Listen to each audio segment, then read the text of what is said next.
edition of Evolve in this dynamic city of Vijayawada. మా ఆహ్వానాన్ని మన్నించి ఈ కార్యక్రమానికి విచ్చేసిన విశిష్ట అతిథులందరికీ స్వాగతం, సుస్వాగతం.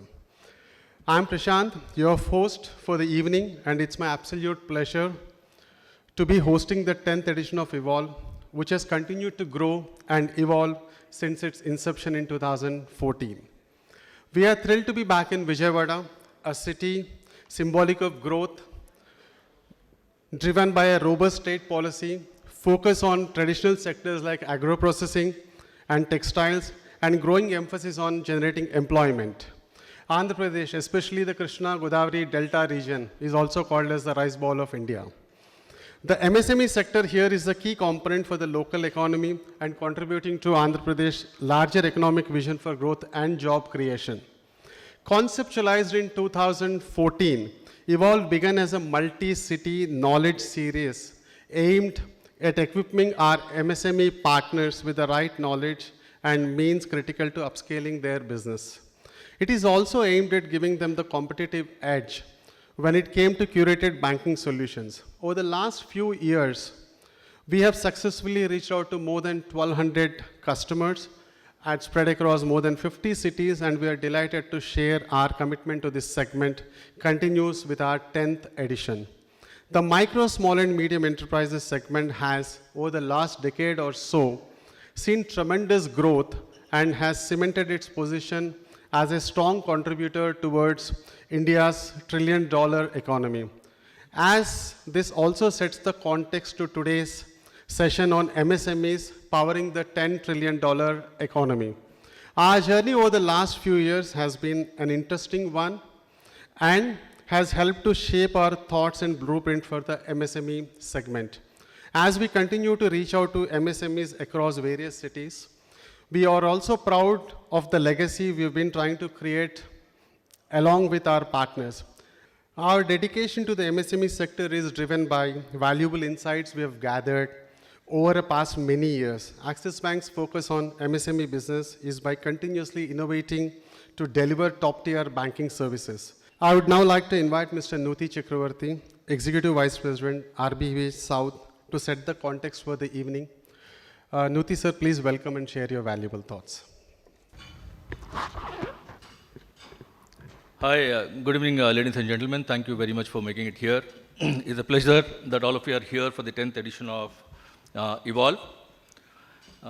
Maneuvering the traffic in the busy evening is not easy, but we are very glad that a lot of you have made it to the event. So as Prashant has mentioned rightly, Evolve is the property of Axis Bank, the 10th edition of Axis Bank, which is going all places, all across the country, sparking conversations, and also giving some of the inputs, especially if you have looked at the second edition, GST. When GST has been launched, quite a good number of us have got a lot of queries. Even the MSME entrepreneurs had a lot of queries. We engaged one of the partners and the large audit firms. So we reached out to quite a good number of them and then resolved or probably explained what GST is, what are the implications for their own businesses. Today, when we're talking of powering the 10 trillion economy, obviously India is well placed, well suited at this point of time. We are in the top 4 economies of the world globally today, and we have made a significant progress. And if I just look at some of the numbers, it's very startling that it took almost about 60 years for us to reach the first trillion, and about 7 years to reach the second trillion. By about 2007, I think, 2007 we reached the first trillion. About 2015, about 8 years we reached the second trillion, and it took another 4 years for us to reach the third trillion. And 24-25 fiscal year, we have reached the 4 trillion. So obviously, the ambition is there, the entrepreneurship is there in the country to take us to the 10 trillion. And the government is also talking about 6 trillion or 7 trillion by about 2030 or 2031, depending on the growth rates that we are in.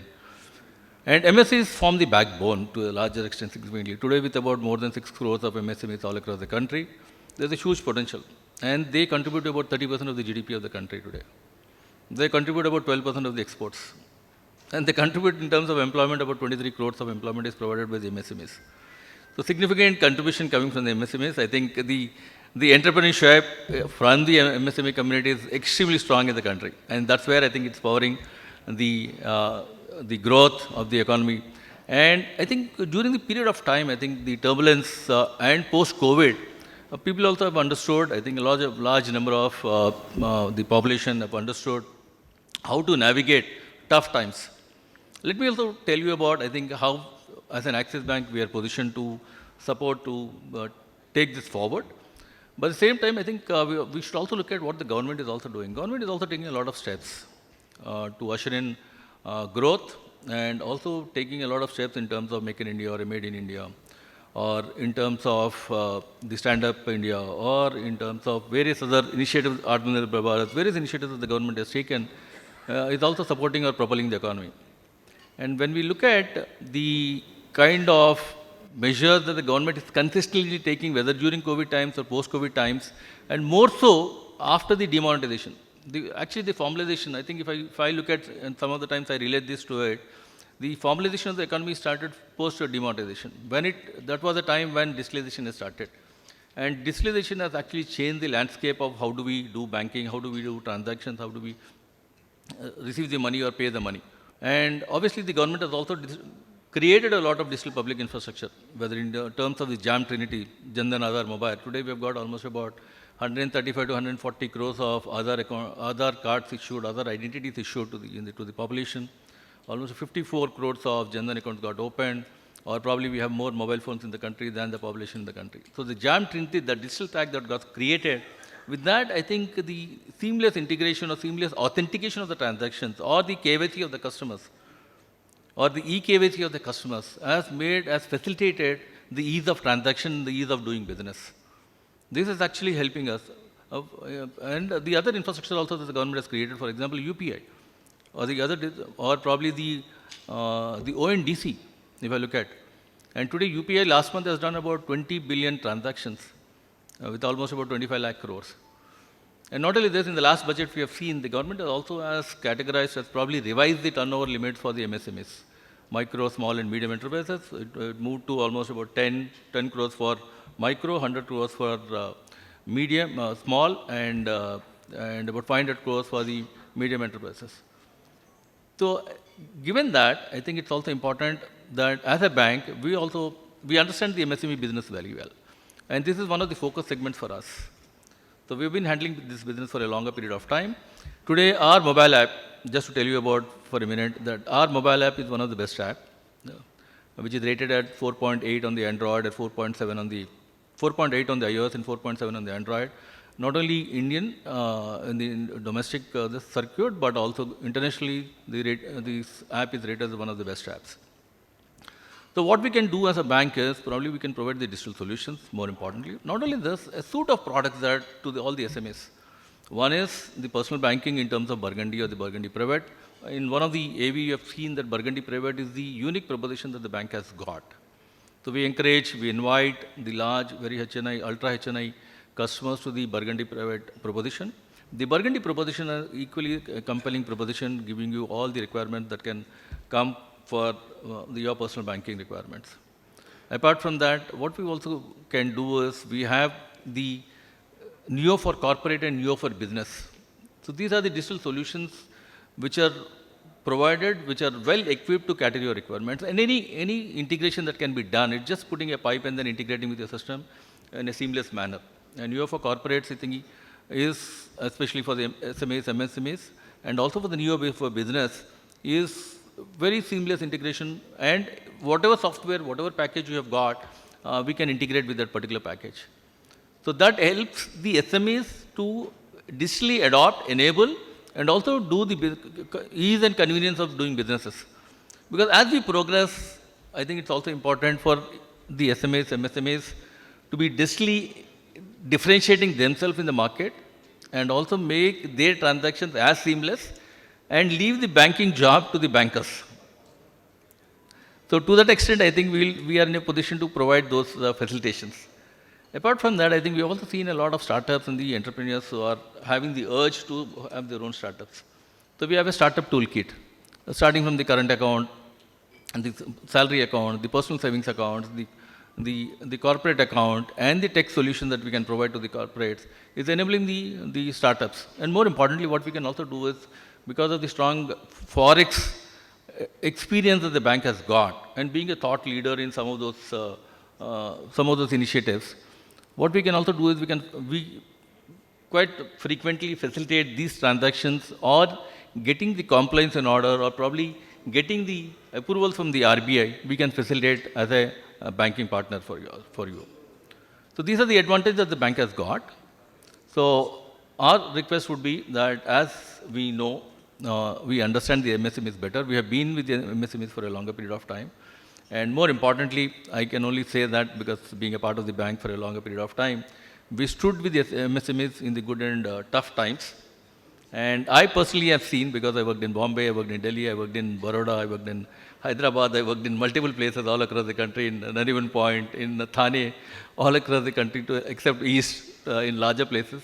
So we have seen quite a good number of, actually these smaller companies have actually become the slightly larger and listed companies, and some of them become mid-corporate, some of them become a large corporate over a period of time.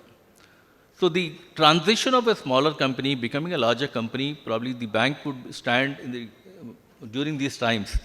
And as bank has also got certain subsidiaries in the form of Access Capital, which can help you in providing those insights or how to get the equity capital raised or probably go for the public issue. The bank is also in a position to advise the customers on these nuances. So with this, I'm very happy that all of you have made it. Once again, thank you that all of you could take your time and then come to this event. And I request and encourage all of you to bank with us, seek support, give us support, and not only yourself, your family and friends to bank with us. Thank you very much. Thank you, Nuti sir, for those wonderful thoughts. I would now like to invite Mr. Ratul Mukhopadhyay, Executive Vice President, SEG Axis Bank, to share his views on MSMEs powering the $10 trillion economy. Please welcome onto the stage Mr. Ratul Mukhopadhyay. Good evening, everyone. Swagatam to our 10th edition of Evolve. This is a knowledge series program that we conduct for the SME, by the SME, and of the SME. And given my tenure in the bank, I think I've been very fortunate. I've been associated with each and every edition of Evolve.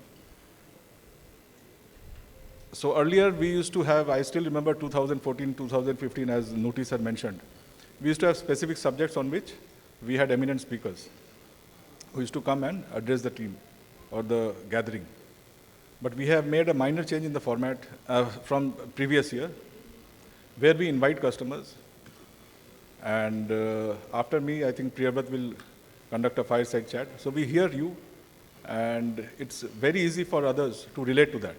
Thanks, Nuti sir, for setting the context. I think as far as MSME landscape is concerned, we are at a very interesting time. So very important statement. I think the next 6 trillion is going to come from the MSME segment. And it's very important because you are partners in growth of this country. Almost 57 million Udyam registered MSMEs are there in this country, providing employment to 237 million people, contributing to 30% of India's GDP and 40% of India's exports. Okay.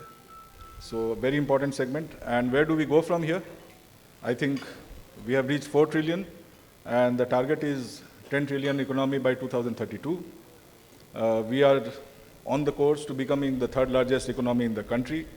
And most of the credit demand, we anticipate that almost 60% is going to come from MSMEs going ahead as we reach towards that number. The growth, of course, is not restricted to metros. I think Tier 2, Tier 3 cities play a very important role. And it is very well diversified across the tiers of cities that we have and, of course, across industries. The key pillars of growth, of course, manufacturing, services, exports, and digital economy. So I think our One India stack is one of the best in the world, and people are still finding a way how to emulate that. And we have done it silently over the last decade or so. And it's become a very integral part of the way we do banking, the way we do transact, and the way we deal with our customers. So we are already there. And what is the key growth driver? Of course, rising FDI, Make in India, Atmanirbhar Bharat. So in these times of turmoil, when we see a lot of things happening all across, something happened just 3 days back. There is a lot of disturbance geopolitically. But I think what gives us strength is our economy, our demographic dividends, and the way, we have taken a conscious decision to make in India and grow ourselves strong, fundamentally. And for that, of course, we have strategic watch points. So skill development, green transition, regulatory coherence, and global competitiveness in manufacturing. So I think we have started that journey, and as MSMEs, we play a very important role in helping the country get there. It's my first visit to Vijayawada, though I have been to Andhra Pradesh many times. And fantastic city, I think we hear about it, we read about it, but I think today I also went to Amravati with my colleagues, and it was a great experience. So Andhra Pradesh is the 9th biggest country in the economy. It is contributing almost 5% to India's GDP, and state GDP is at a whopping 16.6 lakh crores, with 5% share of total exports. And I think what stands out is, I think Andhra Pradesh was one of the pioneers of digital transformation in this country, and others have followed suit. So I think the infrastructure, be it port, be it digital, I think this state is way, way ahead of others, and it will obviously put everyone associated with the state at a great advantage. There's a very vibrant MSME presence in Hyderabad. 9% of India's MSMEs are present in Andhra Pradesh, my bad. And 49% of MSMEs amongst that is there in this state are owned by women. That is also a very key demographic factor. And there was a huge, huge contribution to the exports from Andhra. So I think Nuti sir talked about the industries. So we have agro and food industries, number one in chili production. I think Guntur belt is very, very crucial. We have rice mills, we have automobiles and ancillaries, pharma and bulk drugs, textiles and apparel. And most important, I think the industrial policy of the state is going to play a major role in the development of this sector further. So at Axis Bank, we have a comprehensive range of solutions from startup to mid-corporate. I'll spend some minute on this slide while we have solutions for each and every segment. But I think banking has transformed over the years. So while large corporates or mid-corporates, the information is in the public domain. So it's easier taking a call. And we generally do balance sheet funding. What is challenging is the M of MSME. Because we know very little about them, they're scattered, and the number is huge. So even amongst MSMEs, almost 95% are micro, and the remaining 5% are small and medium. But today, thanks to technology, thanks to digitization, I think we are moving very fast. So you have your digital footprints. As a bank, we capture that. And we do digital underwriting. So end-to-end TAT for disbursement for small cases, micro cases, is about 4 to 5 minutes. And that is where we are getting at. Because if we want to strengthen the country, if we want to strengthen this economy, I think the idea is to get micros to move up the value chain. And at Axis Bank, as we said, startup, micro, small, medium, mid-corporate, we are there. And we have a solution for everyone. So as a bank, we are growing at a CAGR of 28%. These figures are taken over March 21. We have 8% of the market share, and the book is 2.5 lakh crores in the MSME segment. If you look at MSME segment, we count our internal departments, that is SBB, SEG, for which I am a part of, MEG and mid-corporate. And as you see the growth, I think particularly in the micro and SME space, I think we are growing well, very fast. So we provide one Axis solution to our customers. So be it payment solutions, be it funding, be it integration with APIs, we are there. Be it bulk payment, be it salary solutions, as Nuti sir mentioned, savings accounts for the promoters, their families, Burgundy Private, So it's an entire suite of products at your disposal. All you need to do is get in touch with our branches, our RMs, and we can explain most of the products to you, and we can take it forward. But the entire range of solutions that as an entrepreneur that you're looking at is with us.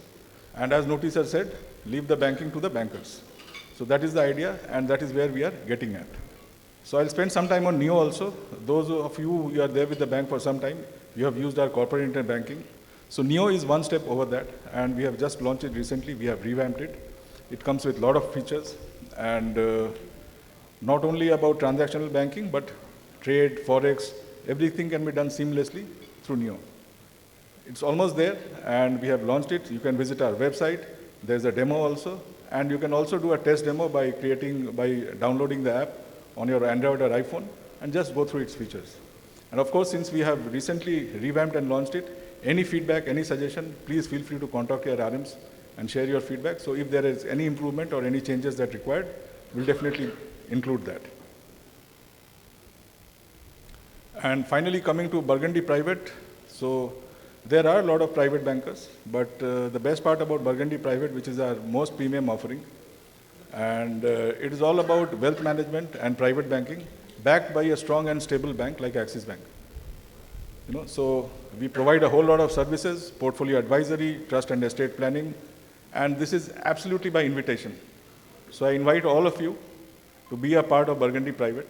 It's a unique experience with a lot of unique features. And if given an appointment, our Burgundy Private RM can reach you in person, explain the product offering, and from there we can take it forward.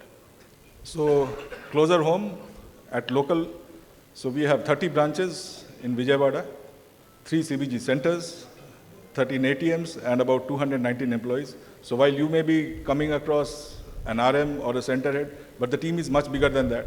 And I think most of the people are here. So it's a big team, it's a formidable team, and we are there to serve you to the best of our ability. With this, I come to the end of my presentation. Thank you, and Dhanyawadalu. Thank you. Thank you, Ratul, for your valuable and thought-provoking insights.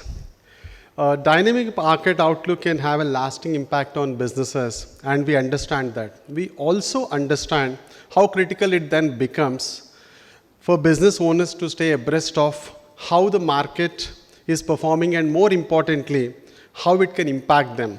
It's my pleasure to welcome Mr. Sunil Pashlagia, SVP Treasury and Forex, Axis Bank, to share his views on the current global market outlook. Good evening, everyone, and a very warm welcome to our 10th edition of Evolve in the wonderful city of Vijayawada. So I'm going to be covering 3 topics which are very, very relevant. I'll not bore you with a lot of numbers. Idea is to keep it a light touch. I've selected topics which are very, very relevant to the audience here, relevant to the times that we are living in. Just to briefly touch upon the topics that I've chosen are on tariff and industrial policy. I think we've been talking about this subject for the last quarter or so. We'll touch upon Viksit Bharat, the tagline for this event, powering India to 10 trillion economies, and obviously the growing trends or the recent trends on macro in India and overseas markets. Tariffs. Do I need to say more? I think ever since President-elect Mr. Trump has taken his second term, or 2.0 as we call it, there has been jitters across global markets on this term, tariff. Now, what does it mean? India has been standing tall with its head held high, and we are negotiating on our terms. We are obviously not going down. Idea is not to disrupt the market, but at the same time, protect the interests of our countrymen. What does it mean?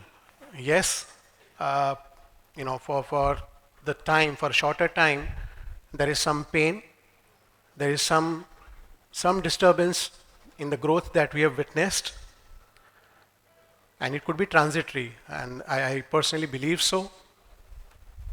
The impact of it is pronounced, and it's pronounced on certain sectors more than the rest. I mean, to name, jewelry, clothing and textiles are bearing the brunt of the proposed tariffs. Then the rest. The list obviously is longer than that, but those are the kind of industries. I mean, no industries can take the shock of 50%, and those kind of margins does not exist anywhere on the globe, right? So survival then obviously becomes tough. But I do believe this is transitory, especially for the other industries which are impacted in single digit. They're going to reinvent the ways they do business, the market that they operate in. But as it stands, if the cumulative impact of these tariffs on India stands at 30 billion, if this punitive tariffs were to stay. I mean, why does tariff come into play, right? I think that's a moot question to ask. Industrial policy, I mean, we are seeing the rise of tariffs in industrial policy, but why does it happen? I mean, there are multiple factors which kind of give rise to it.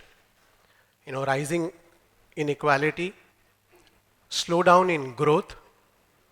I think, but one major external factor, if we were to talk about, is a rise of China. Yes, you heard it right, rise of China as an economic powerhouse in manufacturing. That's one of the major external factor which has given rise to this. And if you see the exhibit on the lower left, on the left lower side, you will see the yawning gap that is there between China, the global manufacturing value add between China and the rest of the world, including EU and US put together.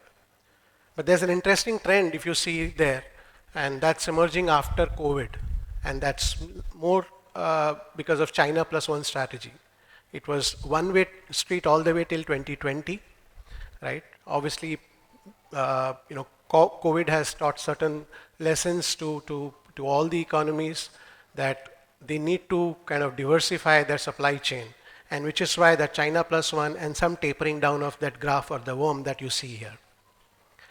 Interestingly, it also correlates to the next right side bottom chart. If you see the trend which we've seen from the 90s in contribution of trade relations of the US and China, right?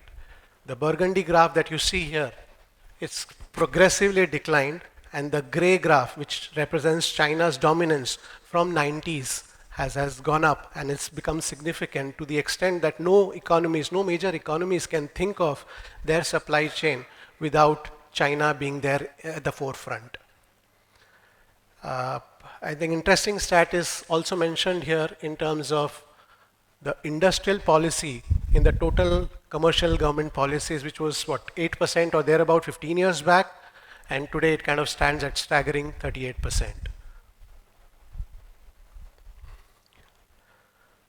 So what does it mean? Disruption, yes. So if you look at current tariff or the proposed tariff, so to say,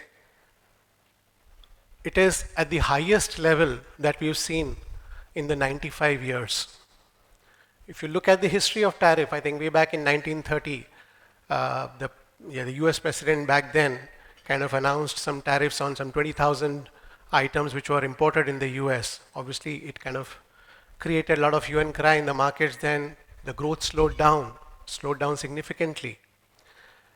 It was over a period of time that countries kind of came together. It took almost 23 countries to come together and then form what we saw as GATT, or Global Agreement on Trade and Tariff, to kind of remove the trade barriers, promote international growth, or beginning of globalization, right? And you see the graph, the tariff came progressively down, right? Even after GATT, there was a lot of deliberation. It got found, WTO was founded in 1995, right? At that point in time, US was the biggest advocate of free trade or so-called globalization. We are all seeing the change of stance. I'm just taking you back to the history. And now we are at the beginning of 2025, Trump 2.0, and then we are seeing a spike. So this is just to give you a background and what it means. Yes, you see on the right side what the tariff does to the economies. Disruption, yes, but what it does is the investments go down, your GDP growth rates go down, consumptions go down. That's the only one thing that kind of goes up is the consumer prices. Well, I mentioned that no businesses are geared to take kind of, whether it is 25% or punitive included 50% kind of margins. So what does it mean for the consumers who are consuming it? Now, can they sustain those kind of imported inflation? Well, I want to reserve my thought at this point in time, but time will tell. And what does it mean for India now, given that as backdrop? So India, what does tariff actually lead to? It leads to more bilat and the regional trade pacts. We've done one already, so it kind of means more free trade agreements. India has already signed a couple of them, one with the UK, one with European Union. There is, I don't know how many of you are following Piyush Goyal. He made that statement beginning of today that India could expect to reach some kind of negotiation which will kind of be aligned to both the countries in early November, as early as in November. We are in September now. So that's why I mentioned, it is transitory in nature, but yes, it has its share of pain for the time that it lasts. Some of the countries that you see here mentioned above the dotted lines are the countries that India should be eyeing and is eyeing for trade pacts and policies. To name a few: Korea, Italy, France, Germany, and Japan. So idea is obviously to broad base India's exposure and not remain reliant on US. And by doing so, obviously, potential export flows to all these FTA countries will probably reach 70%, as is mentioned here on the right side. Now, this brings to a very important topic. As many countries would have realized that they need to have their own regional policies or regional industrial policies. India has obviously designed its own. For a country of our size, I think our merchandise exports or merchandise share in the global trade has remained low, and it has remained low for a very long period of time. While we have done well and extremely well on the services front, we've gained market share in global markets. But an attempt or realization to improve our footprints on merchandise, I think the recent attempt is PLI. PLI is the right or a step in the right direction, and you'll see the list of industries where government has made those investments into production-linked incentives. Obviously, electronics being the largest, but the list goes on: auto components, batteries, IT, pharma, food, textile, and so on and so forth. I think what it does is, I think the last exhibit that you see on the left is also a reflection of how progressively we have done or what we have achieved in PLI in the last few years. I think some green shoots are already visible. For some of you who don't know, in 2024, India was already a net exporter in mobile phones. Right, it's a huge achievement. From when it started in early 2010, India was only importing. So it was in first year, because of those incentives given for Make in India or PLI scheme in that sector. I think in 2024, India turned net exporter. Our next big thing that India is betting on is on the semicon, where I think our government's spend commitments is almost equal to that of the US and EU, which is almost 0.3% of our GDP. Moving on the second scheme, I think where some of my colleagues have already spoken about, India recently has overtaken Japan as the fourth largest economy. Right? We have all heard, I think most of us today invest into mutual funds, right? I think it was Ratul or Nuti mentioned about the time that India took for the first trillion, and then subsequent trillions have come faster. The last one took about 2.5 years or thereabout, right? So the point that I'm trying to make is, we've heard power of compounding in equities in mutual funds where people, whoever do invest. We are witnessing, or we are going to witness the same in our economy, GDP, right? It is expected that India will add 1 trillion in the next 18 months, every 18 months for the next 6 years. And what does that mean? That means that India is going to become or replace, I think number 3, which is Germany, for the podium finish at the current projected growth rate. By 2028, it is expected that India will dethrone Germany. And it is expected to reach 10 trillion economy, which is the ambition which the government has set by 2032. So that was just to let you know the power of compounding. The last, 60 years to 1 trillion, and now the pace, and I know most of you who are here are the growth partners, I think, as some of my colleagues have already mentioned here.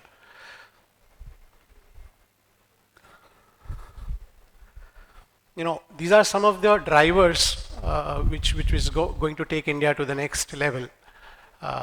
You know, while we talk about 10 trillion and so on and so forth, but if you look at the first chart on to the left top, you will see while India have done well compared to France, UK, Japan, Korea, there's a blue graph which is much ahead, and that is China. What augurs well for India obviously is labor and capital as long-term growth drivers. India's per capita income is currently low, which kind of offers large scope for growth in times to come. These are some of the figures I want to skip there in the interest of time. A state-wise expenditure shift, which is shifting away from capex here too, which is the state-wise comparison of all the capex which is planned. Very important, while we are talking about 10 trillion economy, what is it that is driving? You know, these are some of the snippets or glimpse of the infra project which India has undertaken in the last decade or so. You know, talk about Bharatmala project, which is connecting almost 550 districts, right, from the current less than 300. It's a huge project. Vande Bharat train that we all know about, you know, making Udan a success means making flying accessible to each and every Indian. Now, Zojila Tunnel, very, very strategic from a defense standpoint, that all-terrain accessibility in the state of Jammu and Kashmir. Sagarmala project, which is connecting the hinterland to all the ports in the country and obviously infusing growth.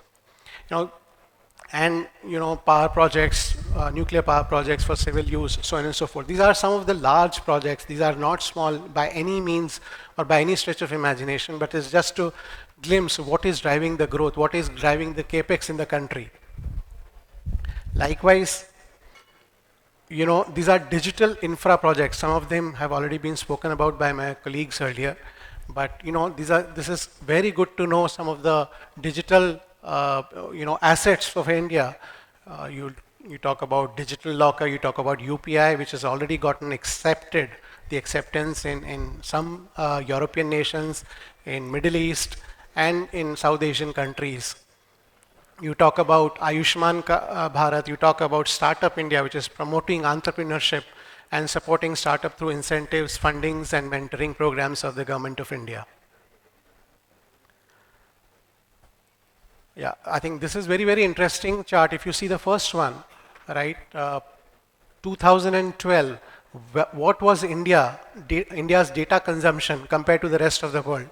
I think in percentage terms, you won't even see India there because it was 2% then. Roll over the time 10 years forward, where is India? In 2022, India was accounting by more than 1/5 of data consumption across the globe.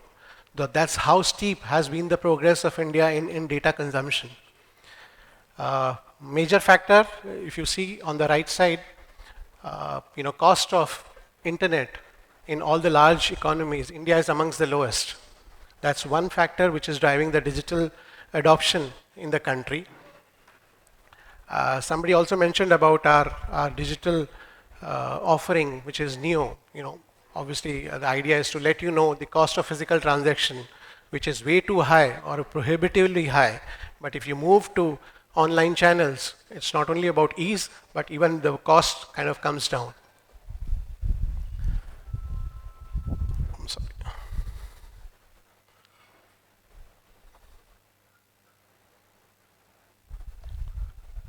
Sorry. Moving on, I'll just talk about some of the emerging trends on global as well as India, which kind of would be of interest to all of us here. And if you look at, the growth charts in EU and US, and you see those dotted lines, which is actually above the actual line, what it signifies is the expectation for FY26 growth is higher than the current trajectory, right? It is obviously held by the fiscal expansion which is taking place in global markets. In Euro, obviously the confidence is spurred by ECB, which is confident despite The data which has been successively, I think, disappointing. This data on interest rates has been compiled from Bloomberg's chart, which is obviously polled by a lot of market participants, where we believe the convergence on rate cut is going to happen sometime mid of 26. This is more of an information play.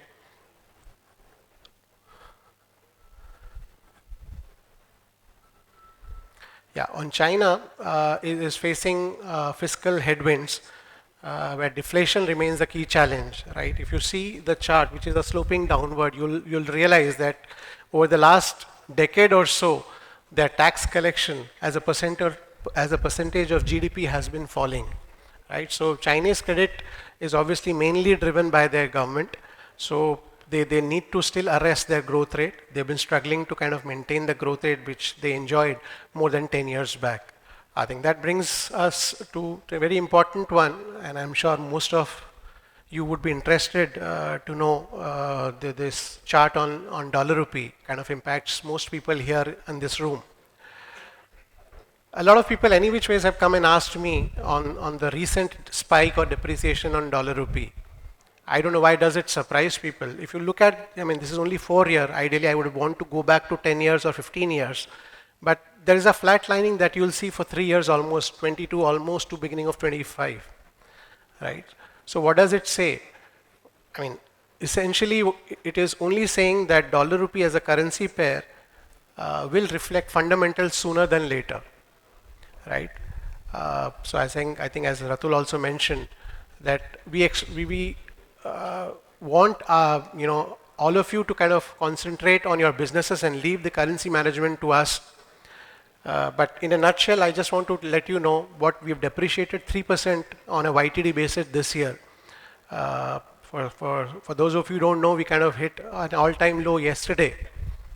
But this depreciation is coming after a period of stagnation for almost 3 years, where dollar rupee just didn't move.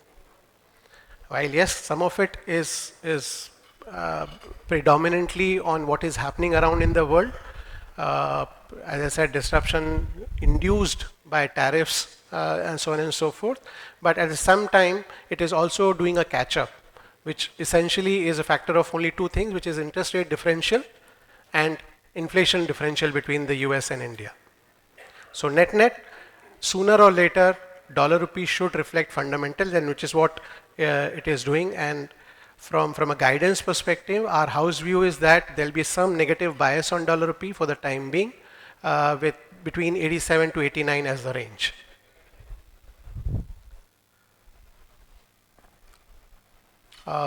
Yes, last 12 months, outflow has been rising, which we have seen the pressure on currency, large equity outflows. Despite the growth rate being the highest, what is preventing appreciation is the forward position of RBI. I will not go into too much of technical, but RBI with its intervention have sold dollar rupee in a forward market, so which will obviously contain the appreciation on the upside of rupee. I think this is an important topic. Probably I'll take a minute here on internalization of rupee. I have had opportunity to attend some of meetings with RBI officials. RBI is very, very keen to promote INR as a currency of trade with a lot of its allies, right? And towards that, they have taken many steps. The recent one being the Special Vostro Rupee Account, SVRA. It's been what, 3 years, almost 3 years of this Russia-Ukraine conflict. Now, does that mean that trade with Russia has stopped? Obviously not. There have been a lot of hindrances which some of you would have faced in terms of sanctions, so on and so forth. Towards that, RBI has announced SVRA, which is basically opening of Vostro account in INR, which kind of promotes trade with Russia and other sanctioned countries in INR. There is no restriction in INR trade, right? So the point that I'm driving is RBI is taking baby steps to promote INR as a currency. And what are the benefits of that? If you see on the left hand side, right, it can be a game changer. Obviously, it's not going to happen overnight. It will take some time to kind of evolve. But strengthening of India's financial markets, forex reserve requirement, deficit financing, bargaining power of companies like you will all improve with the moment you see more and more of INR invoicing happening. As I said, we've seen at this point in time, at least to my notice, there are only some large trades which have happened with large conglomerates. I have not seen personally MSME step into SVRAs, but it's only a matter of time before which we'll see RBI also trying to push all the banks and companies to adopt this method of INR invoicing. Yes, there are some challenges. INR, as you would know, is not fully convertible on capital account at this point in time. So that kind of poses some challenge. But otherwise, you've seen internationalization of rupee in payment infrastructure. I talked about UPI getting adopted in Singapore, France, Sri Lanka, Bhutan, Mauritius, Nepal. These are only some of the countries. This is on the interest rates. The last 12 months, we've seen 100 basis points rate cuts. There was a front loading of rate cut where the expectation last time was 25 basis points. RBI surprised all of us by cutting down by 50 basis points. Obviously, economic growth was the forefront or was the main driver for them to have taken that step. We do have monetary policy coming in. Again, the opinions are divided. Some of you would voice for another 25 basis point cut. But I mean, my personal opinion, it's a 50-50. But given the challenges on tariff, you never know. So we'll wait and see before MPC announces that. But obviously, inflation forecast, I think today has come. The last 8-9 inflation counts have been successively lower. So we've kind of bottomed out on inflation front. Next year, probably you'll see a spike there because of a base effect coming into play. That means the benchmark for the successive rate cuts will be now set higher. So that was the point I wanted to kind of leave you guys with. Yeah, exactly. India inflation bottom now, drives peak later. Mixed trends on the core inflation. Yeah, there are some trends emerging which are mixed. Now, on the path of recovery, I mean, India's recovery in Q4, longer term, now 6.5%, is that a growth norm? While I think it has gotten revised upwards by a couple of agencies. But if you see last GDP prints, last 3 or 4, we have been higher than 6% in all occasions, and which is why we believe that 6.5 should now act as a norm for us going ahead. I think you'll be proud to see this chart, right? This is the growth for the large economies. There's nobody who comes close at 6.4%. The next best is Indonesia at less than 5%, right? China is less than 4%. So it's a very, very good depiction of where India stands, and which is why we are able to kind of negotiate or stand tall when US is announcing the tariffs or so on and so forth. This is just to let you know the snips compared to other major economies, where is India standing in relative terms. So to summarize, I think tariff industrial policy is the new cornerstone. In steady state, 50%, which includes punitive 25%, is unlikely to hold. Certain sectors will probably have to bear the pain in the shorter term, while it could be transitory in nature. And it is giving rise to bilateralism and rather than globalization, which have been the theme in prior decades. Viksit Bharat, yes, India is striving to grow rich before it grows old. Growth in productivity will be led by capital expenditure. There is strong impetus from government on soft and hard infrastructure, which I just briefly touched upon. On macro trends, yes, there's a cyclical recovery for India in H2, and long-term prospects for Indian economy remains very strong. So I'll probably end with one sentence that may the force be with India. Yeah, thank you very much. Thank you, Sunil, for that extremely insightful presentation.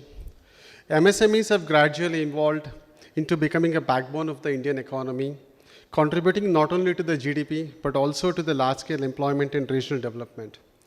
As a bank that is deeply committed to working together with the segment to support them and provide curated banking solutions, we understand and acknowledge the huge impact the MSME segment is making towards the Indian economy, which is also why we are confident that today's session on MSMEs powering the $10 trillion economy will be an extremely insightful one for everyone present here. Today's panel discussion is being held by Mr. Priyavrat Sharma, Business Head SBB, Working Capital Axis Bank. Please welcome onto the stage Mr. Priyavrat Sharma.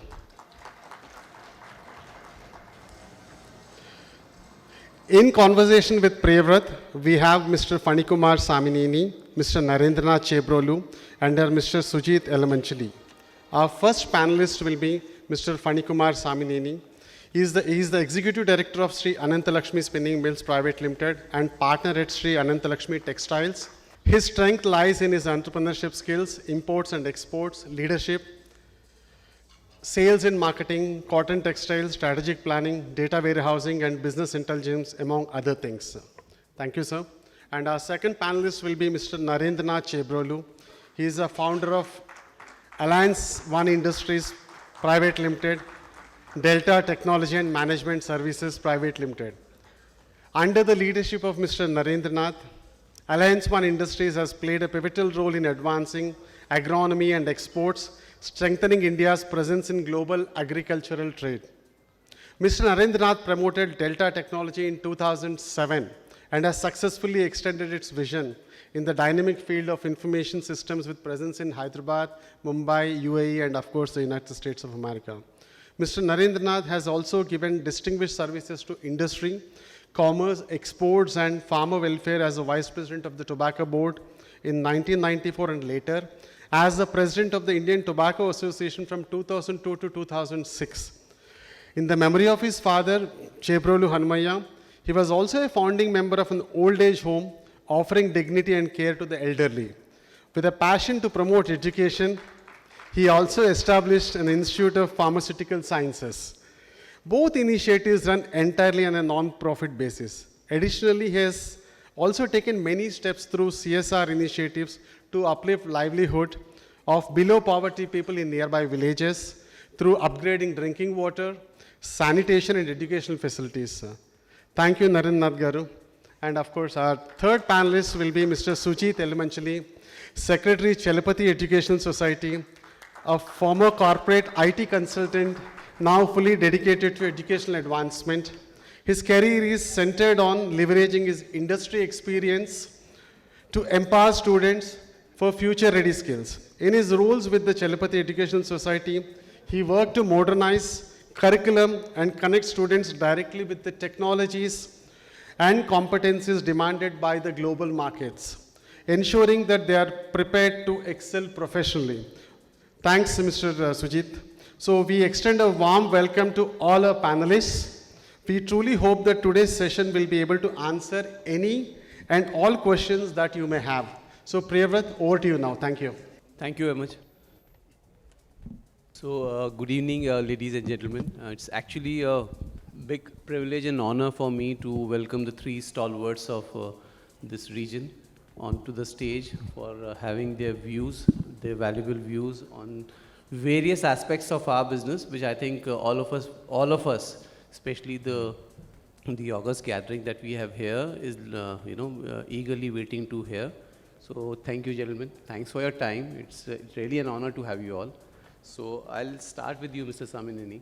So being into the textile business and being the second generation in your family to really pursue this, how did you start, and what are the challenges that you have come across in your operations? Point one. And secondly, a lot of people have been talking about textile, keeping in mind the external factors today. So how do you see the Indian textile industry moving from here on, globally as well as domestically? Good evening, ladies and gentlemen. We are the second generation, but I would like to introduce the first generation gentleman and my boss, my MD sir also onto the stage. He's Mr. Koteshwara Samineni. So he's the first generation, I'm the second generation. Oh, great. Thank Thank you, sir. Thank you, sir, for coming. Thank you very much. So, I'm a master's graduate from UK. I served the IT industry briefly for a period of 7 years. Was associated with Tata Consultancy Services, working in Bangalore and UK. And then I thought of, supporting my father in 2012, early 2012, and joined him in the organization. It's not an easy task because there is a whole lot of transformation from being an employee to an employer. So this question was asked by me from many of my friends when this transition was happening. Even I was not, wholly prepared, or I was not aware what kind of challenges I'll be facing. But under the leadership of my boss, my father, have learned a lot, and there are many people who have guided me along to this journey. The first thing what I have done after my introduction to the organization was I have just closely watched at the gaps, because I being served as an systems analyst in a corporate environment like Tata Consultancy. So I was trying to match the gaps where I can fulfill those and see that the business goes to the next level. After trying to gain the domain knowledge, I thought there is an opportunity for me to take the business to the next level, that is out of the country, that is in form of exports. Till then we were not doing exports. So I immediately grabbed that opportunity. I have visited a few South Asian countries where we have the market, and then exhibited my product in some of the exhibitions. And there we were around 70 crore turnover. We were marking around 70 crore turnover. And by the time we were like 2018, we were able to touch around briefly 120 crores. So that's kind of journey I had over the past 13, 14 years. The challenges, which the first challenge will be from first generation to second generation. The takeover from the first generation and second generation is always very tough. Trust me. Because for the first generation, the business is always their baby. It's not our baby. The second generation people will always be having a tough job to convince the first generation to take any decision that can, progress, because they may not have that confidence, or they may be, very much stuck to what they believe in. So that's a major challenge. Apart from that, the markets, because textiles is always known to be an industry where it has to go through a roller coaster ride. We are all prepared for it. Basically, we are a very humble agrarian family way back 45 years ago. And our steps are very simple. Past 45 years, we have seen the cultivation of cotton, from there to ginning, from there to trading of cotton. And spinning, we are in the 20th year of our spinning industry. And we started recently with our weaving, just a couple of years back. So challenges are not new for a textile entrepreneur. If you touch anyone, there will be many challenges, but how we face them and how we converted them into opportunities is what makes us a true entrepreneur. Thank you, Evan. I think a lot of people will subscribe to your thought on the first generation to second generation shift.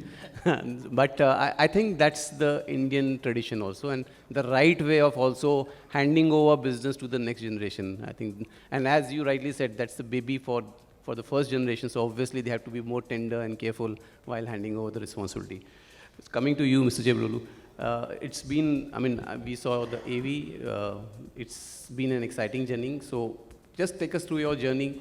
What are your future plans? And most importantly, I was awestruck, hearing about your philanthropy work. It's amazing. It's not only amazing to do it, but it is also equally amazing and inspiring to continue it for long. So what really made you go into it and still, growing it, sustaining it, and going for it? Thank you, everyone, and good evening to everyone. So just to add to what Mr. Fani said, even I am a second generation entrepreneur, and unlike them, I'm also in the middle of a transition to the third generation. So, so that makes my position also more complex. And to start with, this is literally my 45th year in business. I graduated in 1980 and joined my family business, which has been there since 1940. So when I joined my family business, that's what I found out is that our ideas don't really go along because they wouldn't want to give up what they had, and we come in with a completely different set of ideas. So I branched out on my own with my father's support in 1984. And that's when I started slowly getting into the business, understanding the business, and then started initially with a small capital of 10 lakhs from Corporation Bank in those days in 1984, and started trading in tobacco. And then I realized that trading is not just enough. I need to do value addition. That's when I went into sort of processing of tobacco. And then I was only trading locally for some time. And then I realized that the real value will only come if you start getting into exports. So I moved into exports in 1990, literally after 6 years of understanding the business and creating the infrastructure. And from there, from 1990, I just started with just a $20,000 export. That's how I started with. And today, thanks to the support and the commitment that I have from my entire team and everybody who's behind me and our bankers. So today, our gross export revenue is almost about $170 million. So that's the total group turnover. That's what I'm talking about. So I started with tobacco. Then we realized that the technology that was available in India was not right. So I tried to import new technology and get it into place. But then we realized that the cost was very exorbitant. So we started indigenizing. So I ended up building the first 100% made in Guntur processing plant for tobacco. And from there, we again realized that there's still more to do. And the only way I can climb up much faster and get a bigger market share.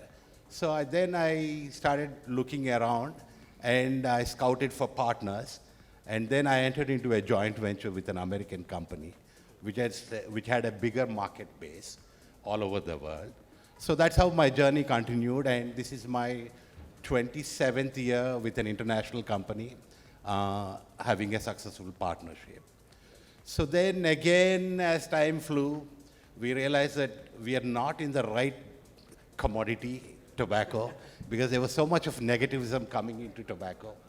So we started looking at what else can we do to insulate ourselves for the future. That's when I moved into IT in 2007. And I started off very small, and slowly, again, it was a completely new journey because it was a voyage of discovery for me, because I just did not know anything at all about IT, because I'm an arts graduate. I do not have any exposure to IT.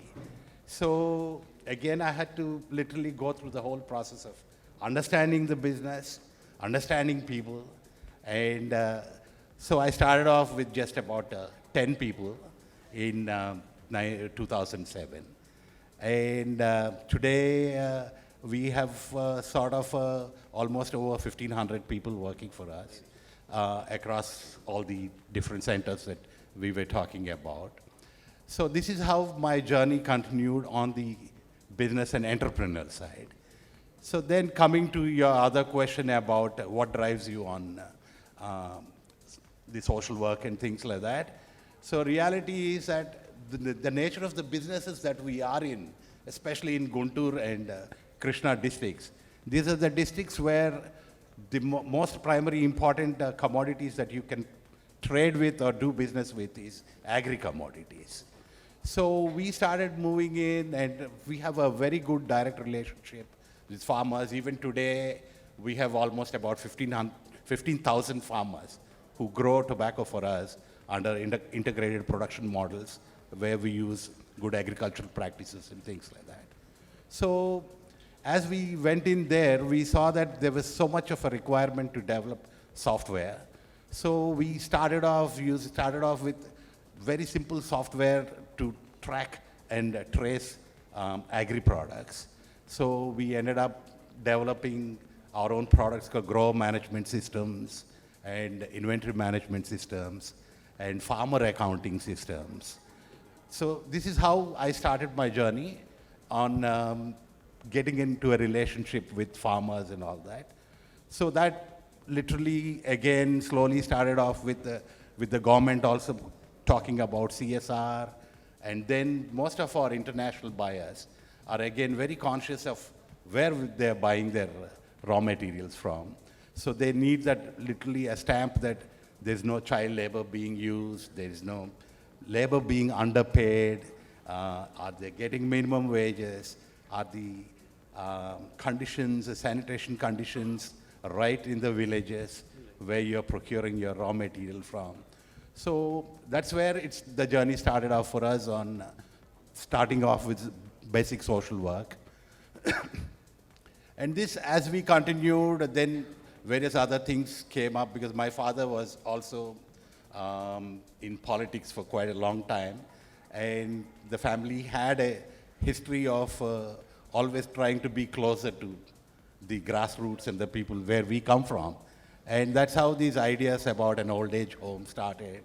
And then about the education part of it, because I was a part of an education society, which you are aware, Nagarjuna Education Society, which my father was one of the founding members. So with all that, it was very natural and spontaneous. And reality is that it's not just that you are comfortable and you make all the money and all that, but is there some way you can spread that goodwill across? Okay, it may not be in a big way, but whatever little you can do to make people smile and to make people be happy when they are around you. And that gives you more satisfaction than all the other things that we do. So that's where my journey towards that started. We still continue to support quite a few other institutions to help try to bring people up. And even in my IT company that I have promoted, we have a very strong policy that the fresher intake that we take every year, which is about 100 to 120 students who we recruit from campuses, are only from the rural areas. And I make sure that they come from farmer backgrounds with lower income and try to push them. And sometimes we feel so proud because there are some of these kids who started off with just a 2 lakh per year salary. And today, in my own company, my own HR team negotiates and renegotiates with them and holds on to them at 45 lakhs, 50 lakhs a year. So that's how life worked for me. And the journey so far has been amazing. And we wish to continue the same way. And the commitment to social uplift is always there. And similarly, the commitment to being good and being honest and trustworthy in whatever you do and put in as much hard work as possible. That's a commitment that comes from the family, and that's what I try to pass on to the next generation. And to all my friends here, I keep saying that one is trust and honesty goes a long way, and same way commitment to society goes a much longer way. Thank you so much. Thank you, sir. Thank you. I think very inspiring words. And honestly, the next gentleman I'm introducing, I think on a lighter note, I may see some tie-ups between the two of you because Mr. Sujit is into skill development. So thank you for joining us, Mr. Sujit. So tell us about your journey, your plans, and most importantly, I think one question which everybody today has in mind, especially the talks which happened in the recent past about employment versus employability. I think that's a very big debate which is happening in our country today. People are educated but don't have the required skill sets. There is an unemployment issue, but there is an employability issue which is bigger than that. So your organization, how are you addressing that, please? Thank you, Priyank Sharma. First of all, I would like to thank Axis Bank for giving me this opportunity, and it's a pleasure to share the stage with the stalwarts of business, very inspirational stories that I've heard this evening. I have done Masters in Business Administration from Texas A&M International University. Post that, while I was studying Masters, I also taught mathematics as a tutor to the undergrad students in US. I think that's where my path has crossed into the teaching area. Then I've moved into, as an SAP consultant, I've worked for Israel Chemicals Limited and Callaway Golf as a finance consultant in SAP domain, worked for about 11 years. And then in 2016, 17, I've moved back. My goal when I've moved back was not primarily to take care of the institutions and the other business sectors that are already in place from my father.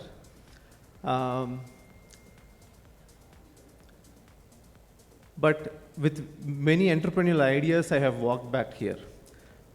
After spending a year, but I used to come into the campus, spend time with the students, and that energy and the scope of what we have learned can be transitioned into the classrooms, into the environment of the campus, has given me much meaningful opportunity than pursuing anything else. And that's when we started transforming into whatever insights that I have learned from my education in the United States. I tried to bring as much cultural changes as much possible to the campus. And today, the outcome has transitioned into where we don't just limit our teaching environments to the curriculums we go beyond and skill the students on specific domains where they can get expertise from. And to that, on the same note, which talks about employability as well. Today, majority of the segments that students are targeted into is the service segment. But I think even from the economy point of view, the industry should be towards competence than onto the service. And institutions have to evolve to a position where they don't provide the students or the skills that what industry needs. That's the basic foundational responsibility of an institution. But it should start to be an epicenter of innovation, where many of the solutions are formed and discovered inside the institutions. Few of the institutions are there which are at that potential to do today, even at the India level, because with global, the world has become flat. We have access to every resource that every other country has access to. And when those resources are at our disposal, what we can really transform using that resources is phenomenal. So I think there is a lot that Indian institutions, especially from our region, including myself, we have to push ourselves in resource providers to actually problem-solving capacity centers. I would love to see, I don't know if I will be seeing it in my generation or not, but I would love to see all the institutions transforming to that state. And employability should always depend upon the skills. The institution should focus on the skills more than anything else. Providing the right set of skills to the students should be the foundational and the fundamental activity of any institution. And on that note, at our institution at Chalapati, what we have done is in the last 1 year, we have trained at several programs, and close to 280 students have been certified on global certifications, which are the certifications conducted by the industry, be it Microsoft, Google, SAP. And I personally take the sessions for the SAP batch in my campus because that's the knowledge that I have gained back in US. So, to cut short, I think training the students to on the skill set is the most important factor, and it should not be also the connect between the industry and the institutions has to be strong, where industry gives the feedback of what exactly is they are looking into, and the institutions can cater to what the requirements that industry are. Thank you. Thank you very much. I think coming to the most, talked about topic now, starting with you, Mr. Samineni. So the global trade, dynamics, how have they impacted your industry?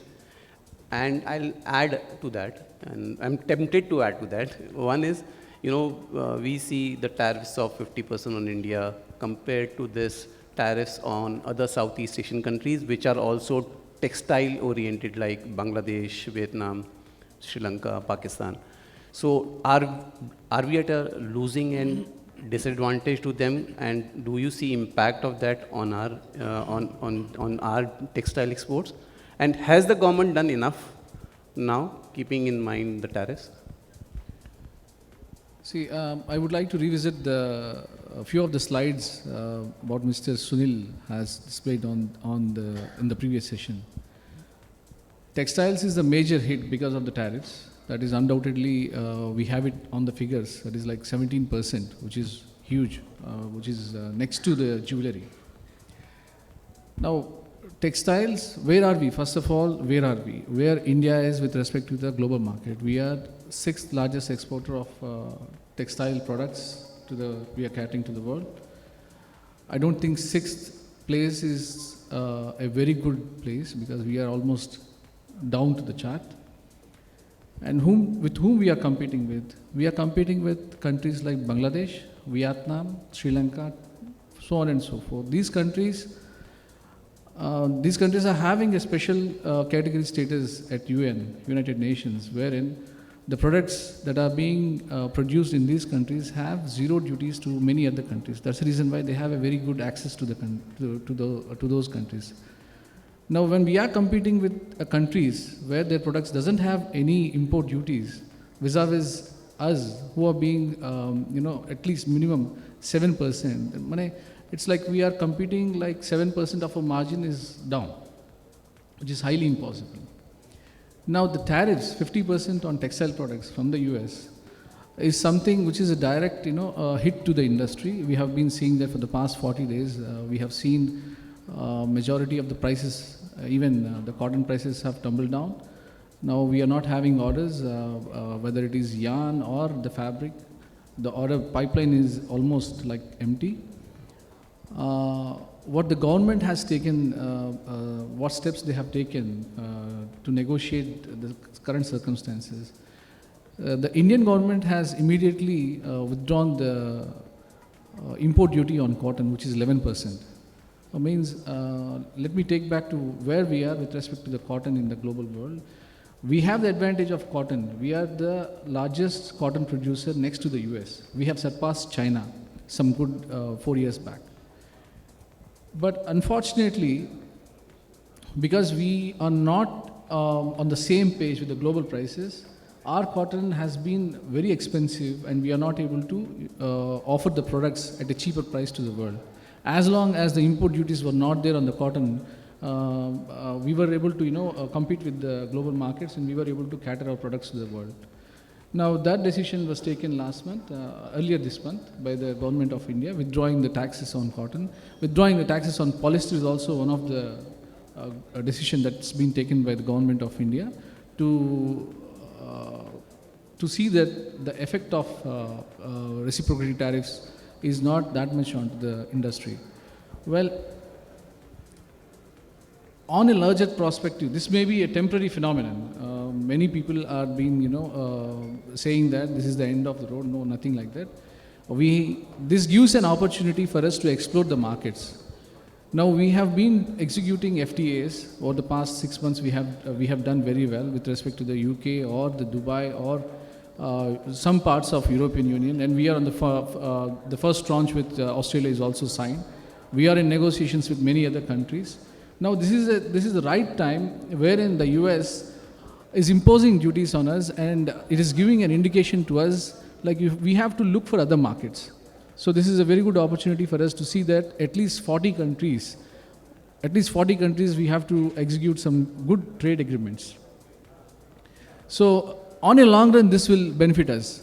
Definitely, as Mr. Sunil said in his previous session, this is a very temporary phenomenon wherein the US will come back, it will renegotiate, the tariffs are going to be reduced, it's not going to be the same what we are seeing now.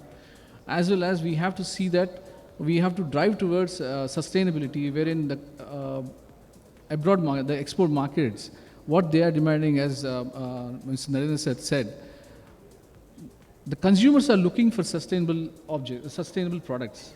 Like we have to implement better, there is something called Better Cotton Initiative or GOTS, Organic Standards, and many other sustainable certifications we have to embrace, and then we have to offer the products to the outside world.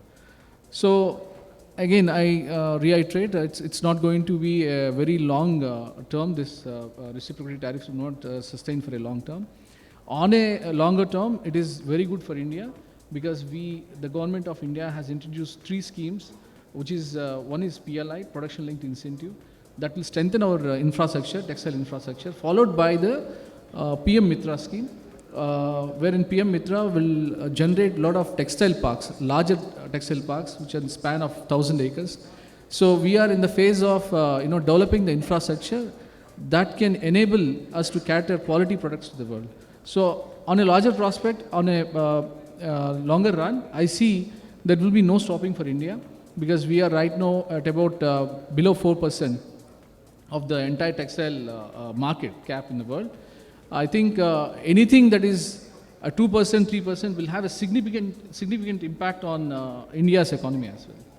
So after agriculture, textiles is considered to be the largest employment generator in the world. It stands next to the agriculture. So just think of 4% how much employment we are creating in India. It's like 10 million. Obviously, if it is a 2%, if we are able to capture the market, definitely it makes a lot of difference. So with that, I'll end this question. Coming to you, sir. So I think your industry is impacted equally by the tariffs. So has it impacted your pricing and exports? And another thing which everybody is talking about is that we will have FTAs with other economies, and probably India will be able to substitute the demand of US by signing up FTAs with other economies. Do you think really US demand can be replaced? As far as tobacco is concerned, there is very little being exported from India to the US. So it's like, say, Indian tobacco exports are in the range of around 16 to 18,000 crores. And out of that, what goes to the US is just about 30 crores. So it's insignificant. But the reality is, the way we look at it, the way in the future, the way we look at it, tariffs is definitely going to be there. It's not going to be completely vanishing. So probably the exorbitantly high levels of tariffs may be corrected, but still it's never going to be what it was in the past. So coming to that, what we really see as an industry is, say, like both of us are in industry, but our role is in the middle of the industry.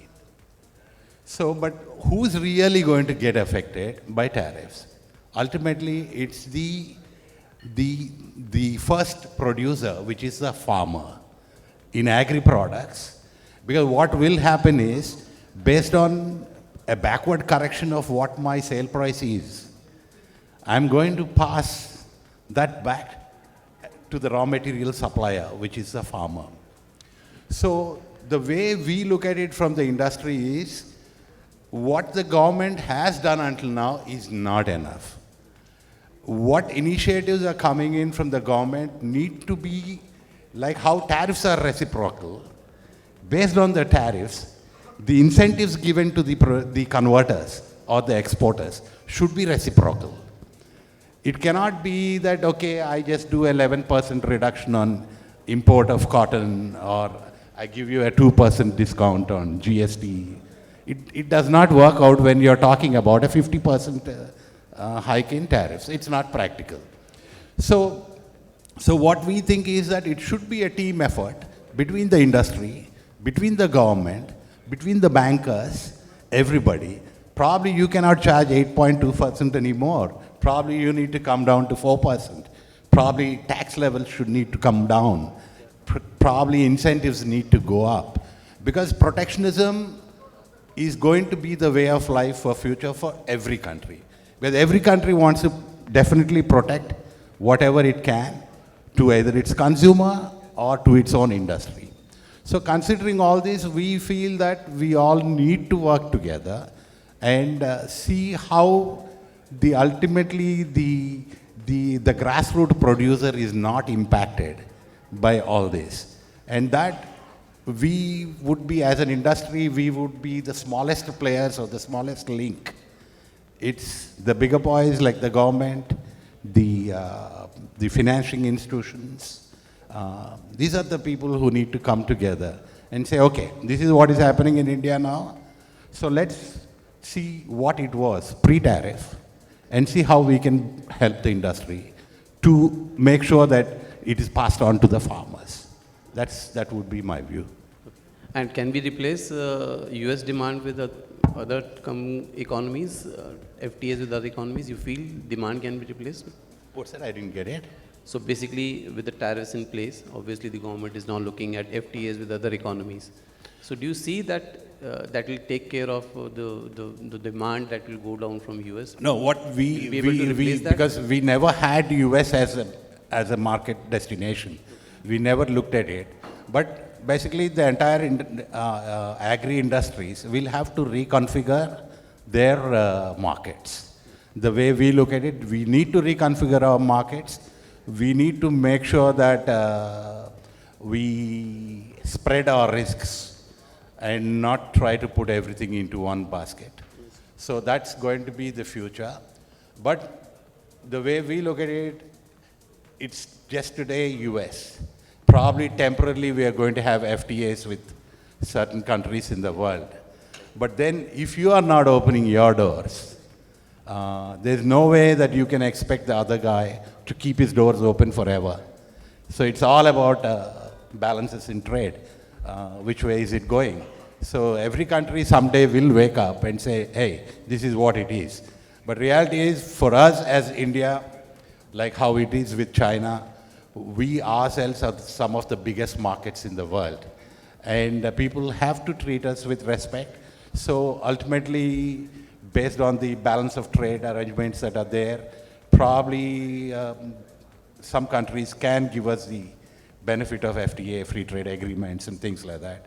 But we also need to be well aware that we are also, any day we could be hit with more tariffs. Okay, thank you very much. Coming to you, Mr. Sujit. So we are not only in the middle of tariff war, we are also seeing high level of nationalism across the world. People being more protectionist. As Sir said, we'll also have to look at that. But we see wars happening across the world. We see nationalism at its peak across the world. So how these, macroeconomics playing out? What do you see the impact on the Indian economy? And most importantly, since you are from the education field, there are restrictions now on even the student visas, which the US has recently announced. So do you see reverse brain drain happening in near future?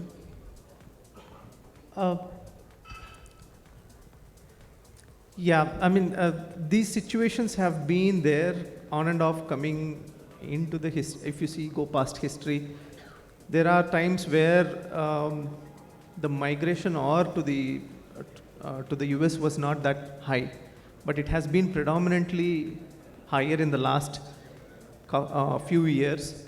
And like you rightly said, that nationalism and globally, especially more focused on our country and a few other countries, is a factor that is concerning, definitely. But however, I think as a nation, from the policy standpoint or as an individual from the Indian culture standpoint, I believe we are resilient to adapt to the situations and find ways where the situation best suits for us. And at the moment, we really don't see the impacts coming down to the institutional level, right? So I think that's where our focus should be on, to innovate and start being the differentiating factors, bringing them out and showcasing that what we really capable of. Thank you. I think moving to something equally important on the technology adoption. I think all of us now have realized, woken up, government has also announced various incentives, programs, enablements for on the technology side. Coming to you, sir, your industry is one of the most, dependent on latest technologies. So what all new initiatives or developments you have done on the technology side in your business? See, it's a never-ending process. It's like continuous improvement process. As part of the digitization or embracing the technology is very much essential. Being a software engineer in my past, what I noticed after coming to the industry as an entrepreneur, data is very significant in taking decisions at the right time. Now, what we have done in our spinning mill, after the post-COVID, we got some time, just see what has to be done, because it's something which is a turbulence what we have seen during the COVID times. During that time, we reiterated ourselves and we have we got the negotiating power with the technology providers, because that is the time no one is there in the market. So that's the best time, we can go and ask them what we want. So what we did was, we initially, we have taken one thing called spindle mounting system. I think few of my friends are also aware of this.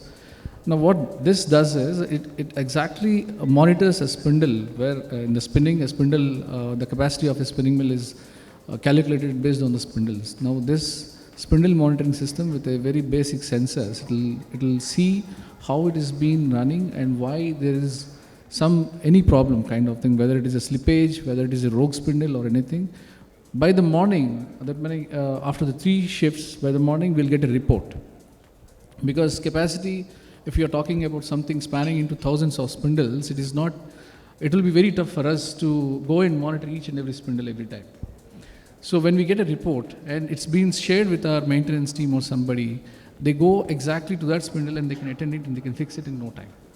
That is one good thing what we have done. Apart from that, we want to align with the export markets. That what I have said in my previous, while addressing my previous question. As part of that, when we are majorly, we consume Indian cotton. When we are consuming Indian cotton is considered to be the most contaminated cotton in the world. We are not like, our farming practices are not like what the US does, because US and Brazil and Australia, there the cultivation is highly mechanized. There is no manual intervention. So the contamination in that cotton relatively is zero when compared to Indian cotton. So we started hearing that the yarn what we are supplying, it has to be from the customer side. So the customer started, saying that you have to reiterate on how you are supplying the yarn without or low contamination. Then we just accessed a few of the machinery suppliers and we said, see, we have this situation. There were some contamination sources in the past. But in the latest, like 2024, we took one machine from Coimbatore, manufacturer by name Premier, which is, the latest one, and it has got an artificial intelligence, the starting stage of artificial intelligence designed in that. Now, what does it do? A contamination sorter is nothing but it's a machine through which the cotton will flow, and by identifying the contaminations, like color contamination will be there, like jute or any polypropylene, it identifies and it will eject. That's a simple mechanism of it. But what does AI will do? Now, every time in the previous versions of these machines, they have to put the settings, like this much of quantum, this many of identifications, and so on and so forth. But this machine has got some intelligence in that, wherein it calibrates itself automatically depending on the cotton we are supplying and how many it is being inspected in the past 1 hour.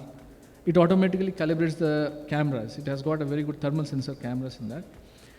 And then it acts accordingly. There is zero manual intervention. And if there is anything that has to be done, if any settings has to be changed, it has to be by the machinery manufacturer by connecting to the machine and then doing it. Likewise, there is a lot of changes that's been happening to the machines. Spinning is an highly investment intensive industry, labor intensive industry and power intensive industry.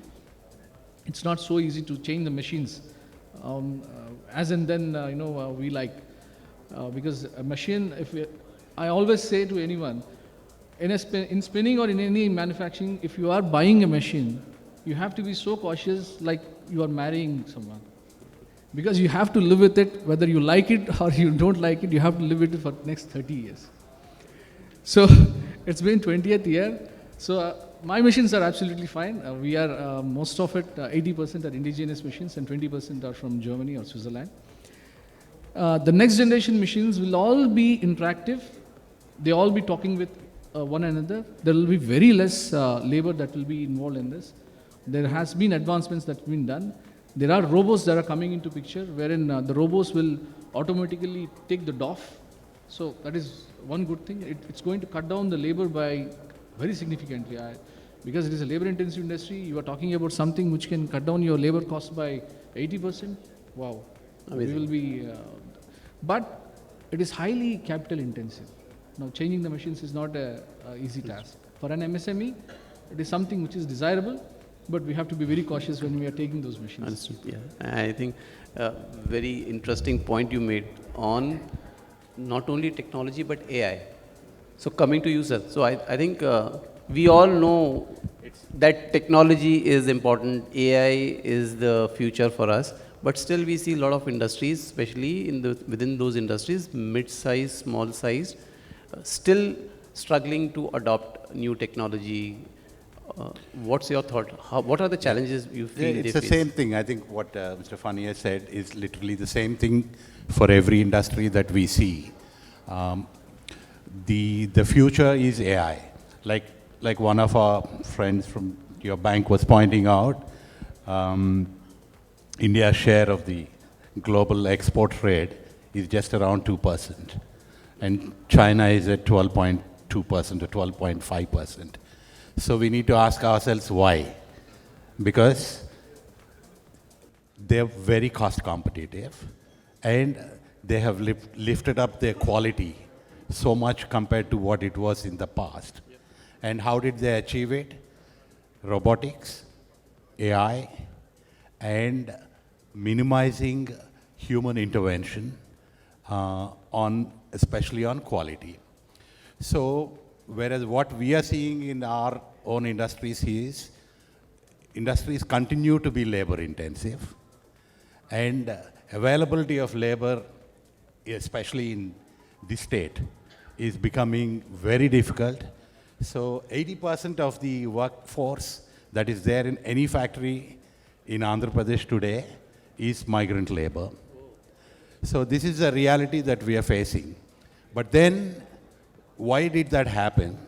Because the state of Andhra Pradesh is giving so many incentives to the lower income groups that they're happy working in some other professions, which is giving them better incomes.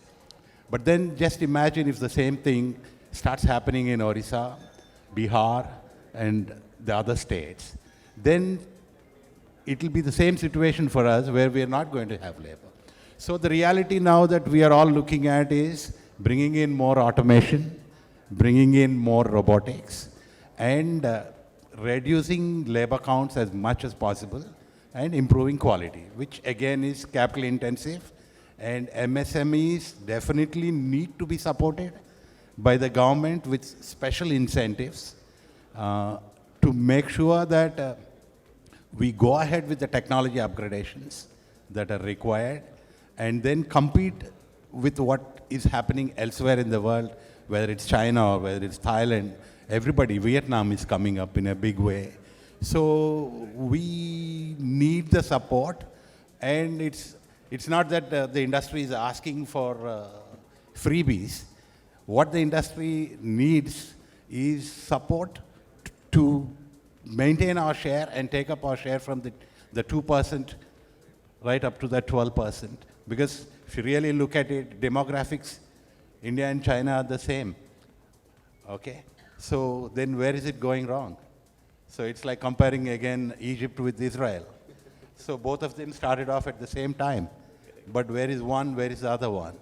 So it's all about how governments rethink their strategies and help the industry to compete with the rest of the world. That's how we look at it. Thank you. I think very well, pointed out. And I just building. I think the last question to you, sir, is that so we know, but still, what impact can technology and AI have on, especially the small and mid-size? And if any example that comes to your mind, which you feel should be relevant for people to take it forward and focus more on technology and AI. I think AI, like you might already have heard from many sources that it's going to be there. It is a fact, and it is definitely going to be a one spot that is going to attract a lot of interest in different segments across all segments. So we have to embrace and adjust towards it. And specifically MSME, I think with a tool, artificial intelligence at disposal, if from the institution standpoint, if I want to start a research on how I can improvise an agricultural product on a specific engineering aspects, and with a passion and keen interest, considerably reducing the time it conduct the research and develop the product. And that is where institutions or entities that are focused on research in developing solutions that would really address and solve and expedite the manufacturing or delivering the value propositions to especially manufacturing industry as well as agricultural, agri-food and agri-industry would be a phenomenal strength to the Indian economy is what I believe. I think it's a weapon or a tool that anybody doing at whatever role and capacity they are in would expedite what they are really doing and improve their efficiency. So, from the institution standpoint, like I mentioned a couple other times earlier, we really want to be solution providers, and AI is a very good platform for us to be there. All we need is a little more financial support from this entire ecosystem where we can passionately work towards that goal. I agree with. Thank you very much. I would love to continue, but in the interest of time, I think probably we'll have to call it a day. But thank you very much, sirs, for your valuable inputs. And I think I must thank all the people who have come here. Thank you very much for taking out time and being part of this session. We always value, as Access, we always value your contribution as the MSMEs. And we are always there at your service. So please feel free to, get in touch with us, inquire with us. Any support which you feel we can give it to you, we'll be more than happy to be part of your success journey. So thank you, sirs. Thank you very much for your time, and thank you, everyone. Yeah, thank you all for that extremely engaging session. The applause and the appreciation from the crowd really talks about the kind of engagement that has been there this evening. Appreciate that. Now I'd like to call Mr. Nuti Chakravarti to hand over a memento to Mr. Fani Kumar Samineni. Nuti sir, please.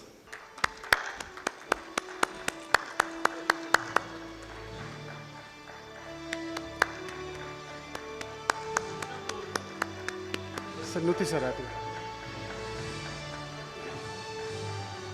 Thanks. Now I'd like to request Mr. Ratul to hand over a memento to Mr. Narendranath Chebrolu. Ratul, please.